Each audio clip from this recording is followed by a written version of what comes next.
அது எவ்வளவு பெரிய மியூசிஷியனாக இருந்தாலும் அவன் ஆண்டவரோடு நடக்கல, ஒரு சாட்சியுள்ள வாழ்க்கை வாழலைன்னா, அவங்க மியூசிக் வாசித்தாங்கன்னா நம்ம ஆராதனையில் ஒன்றும் நடக்காது. தாளந்துகளின் அடிப்படையில் சபையில் பயன்படுத்துவது என்று ஒன்று இருக்கிறது. சாட்சியுள்ள வாழ்க்கையின் அடிப்படையில் சபையில் பயன்படுத்துறது இருக்கு. சபை உருவாக்குகிற இடம். சும்மா வந்து கேதர் ஆகி எல்லாத்தையும் நீங்களே பண்ணிட்டு போறது அல்ல. நம்ம மியூசிஷியன்ஸை நான் சொல்லுவேன், எனக்கு நல்ல அபிஷேகம் பட்டு ரட்சிக்கப்பட்டு வாசிக்கிறதுனா வாசிக்கிட்டோம், இல்லைன்னா நான் கை தட்டி பாடுவேன்.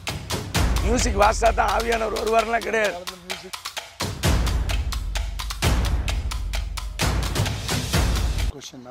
இன்றைய திருச்சபை வாலிபர்கள் நிறைய வர்ஷிப் லீடர்ஸ் இருக்காங்க, அவங்களுக்கு என்ன ஆலோசனை சொல்கிறீங்க? இப்போ திருச்சபையில் இந்த வர்ஷிப் லீட் பண்ணுற நிறைய வாலிபர்கள் இருக்கிறாங்க, அவங்களுக்கு பாஸ்டர்ஸுங்க வர்ஷிப் பண்ணுறதுக்கு மேலே நிற்க வைக்கிறதுக்கு பயப்படுறாங்கண்ணா. ஏன் பயப்படுறாங்கன்னா அவங்க எதிர்பார்ப்புகள் வேறு மாதிரி இருக்குது.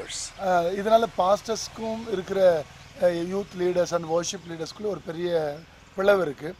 ஆனால் வர்ஷிப் லீடர்ஸ் எப்படி நடந்து கொள்ளணும், பாஸ்டர்ஸ் அவங்கள எப்படி என்கரேஜ் பண்ணணும், இதை குறித்து நீங்கள்? ஆக்சுவலி இன்னைக்கு இருக்கிற திருச்சபைகளில் ரெண்டு காரியம் இருக்குது. தாளந்துகளின் அடிப்படையில் சபையில் பயன்படுத்துவது என்று ஒன்று இருக்கிறது. சாட்சியுள்ள வாழ்க்கையின் அடிப்படையில் சபையில் பயன்படுத்துறது இருக்கு. நான் எப்பொழுதுமே சொல்லுவேன், அது எவ்வளவு பெரிய மியூசிஷியனாக இருந்தாலும் அவன் ஆண்டவரோடு நடக்கல, ஒரு சாட்சியுள்ள வாழ்க்கை வாழலைன்னா, அவங்க மியூசிக் வாசித்தாங்கன்னா நம்ம ஆராதனையில் ஒன்றும் நடக்காது, ஆவியானவர் உலாவ முடியாது.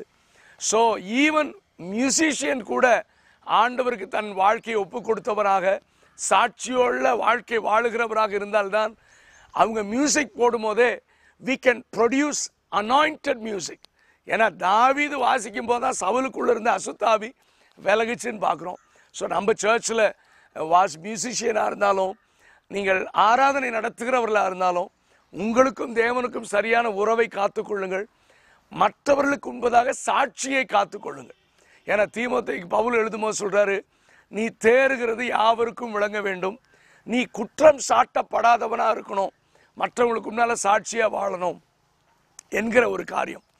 அதாவது நம்ம we should encourage youth. நம்முடைய சபைகளில் வாலிபர்களை உற்சாகப்படுத்தணும். இன்றைக்கி இருக்கிற சபையில் ரெண்டு எக்ஸ்ட்ரீமில் இருக்காங்க.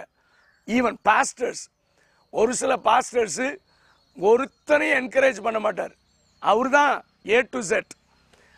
சபை என்பது ஒரு மனிதனை உருவாக்குகிற இடம். இப்போ நான் உங்கள் முன்னால் நிற்கிறேன், நான் ஊழியம் செய்கிறேன்னா, என்னை உருவாக்குனது ஒரு சபை, என்னை உருவாக்குனது ஒரு போதகர். நான் அவர் உருவாக்குனதுனால தான் இன்றைக்கி உலகம் ஃபுல்லாக போய் அநேகர் ஆண்டவருக்குள்ள நடத்துகிறேன். சபை உருவாக்குகிற இடம். சும்மா வந்து கேதர் ஆகி எல்லாத்தையும் நீங்களே பண்ணிட்டு போகிறது அல்ல.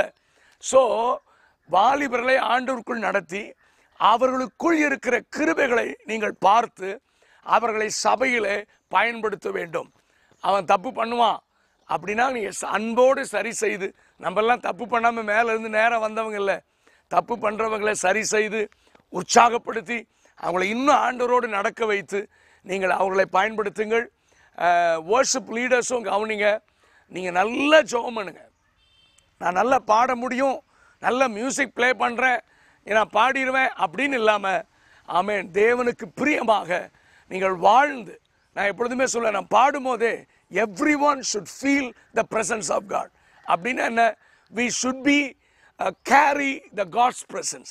நம்ம எல்லாரும் தேவ பிரசன்னத்தை சுமக்கணும். அப்படி சுமந்தீங்கன்னா நீங்கள் ப்ளே பண்ணும்போதே everyone feel the presence of God. நீங்கள் பாட ஆரம்பிக்கும் போதே ஸ்பீடாக கைத்தட்ட வேணாம், ஓன்னு கத்த வேணாம், நீங்கள் பாடும் போதே everyone feel the presence of God. So we have to carry the God's presence. நல்ல ஜபத்தோடு செய்யுங்க. இந்த ரிவைவலில் கர்த்தர் உங்களை பயன்படுத்துவார். இந்த மியூசிஷியன் வாசிக்கிறாங்க இல்லையா, அவங்க பாடி முடிச்சு வர்ஷிப் பண்ணி முடிச்சோடனே மெசேஜஸில் உட்கார்றதில்ல, எழுந்து வெளியே போயிடுறாங்க. இந்த கம்ப்ளைண்ட்ஸ் நிறைய பேருக்கு இருக்குது. இது அவங்களுக்கு போயிடுறாங்க, எழுந்து வெளியே போயிடுறாங்க. அந்த வேர்ட் ஆஃப் காடை குறித்து ஒரு எதிர்பார்ப்பு, ஒரு தாகம் இல்லைன்ற மாதிரி நிறைய பேர் சொல்கிறாங்கண்ணா. இதை குறித்து என்ன உங்களுக்கு? இல்லை, இது ஒரு பெரிய கெட்ட பழக்கம். கெட்ட பழக்கம் தான். அப்படி போகிறவங்கள நம்ம யூஸ் பண்ணக்கூடாது. கரெக்டான நமக்கு டெஃபினெட்லி நாங்கள் அதே நிறைய பாசஸ் அவங்கள தான் நம்பியிருக்கிறோம். இதுதான் பிரச்சனை. நம்ம மியூசிஷியன்ஸை நான் சொல்லுவேன், எனக்கு நல்ல அபிஷேகம் பட்டு ரட்சிக்கப்பட்டு வாசிக்கிறதுனா வாசிக்கிட்டோம், இல்லைன்னா நான் கை தட்டி பாடுவேன். மியூசிக் வாசித்தா தான் ஆவியானவர் வருவார்லாம் கிடையாது, மியூசிக்கே இல்லாமா. ஸோ நம்ம தான் அந்த டிசிப்ளினுக்குள்ளே அவங்களை கொண்டு வரணும். இப்போ என் கூட வாசிக்கிற பிள்ளைங்களை பாருங்கள், அவங்க இடத்த விட்டு மூவ் பண்ணவே மாட்டாங்க.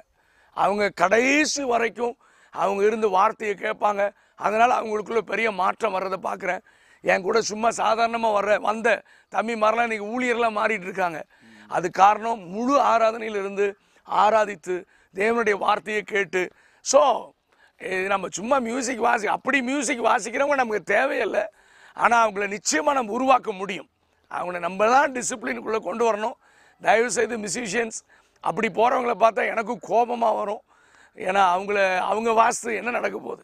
ஸோ நம்ம சரி பண்ணணும். அன்போடு கூட அவங்கள வெறுக்க வேண்டாம். அவங்கள இந்த டிசிப்ளினுக்குள்ளே கொண்டு வரலாம். அவங்களும் ஆண்டுடைய ராஜ்யத்திற்கு தேவை.